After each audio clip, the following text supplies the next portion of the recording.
এই যে 900 বিঘা আব্বাস আলী গোরাচাঁদ হুজুরের যে মাজারে যে অকাপের জায়গা আছে, এই জায়গাকে বড় বড় বাড়ি হয়েছে, বিভিন্ন দোকানকে ভাড়া দেওয়া হয়েছে, তা থেকে মোটা টাকা আজকে রাজ্য সরকারের ফান্ডে যাচ্ছে। কেন্দ্র সরকার বলছে না, তুই পাবিনি, 900 বিঘেটাই আমি দখল করে আদানি আম্বানিকে দেবো, ওখানে যারা আছে সব ভেঙে গুড়িয়ে দেবো। এই হচ্ছে লড়াই। এদের লড়াই মূলত উভয়ের আমাদের সম্পদকে ভাগ বাটরা করে খাবে।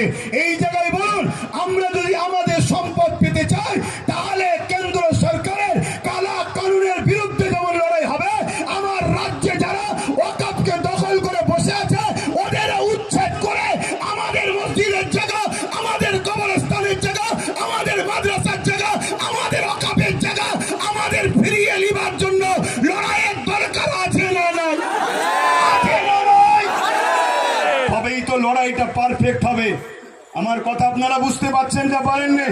কলকাতায় এমন এমন ভিআইপি জায়গা আছে যে জায়গাগুলোর দাম 1 শতক জায়গার দাম 5 কোটি 10 কোটি টাকা। কলকাতার বুকে প্রায় 50,000 বিঘে কম বেশি জায়গা শুধু কলকাতার বুকের আশপাশে আমাদের জায়গা রয়েছে, যে জায়গার অর্থ কত হতে পারে বুঝতে পারছেন? তাহলে সেগুলোরও উদ্ধারের দরকার আছে না? নাই?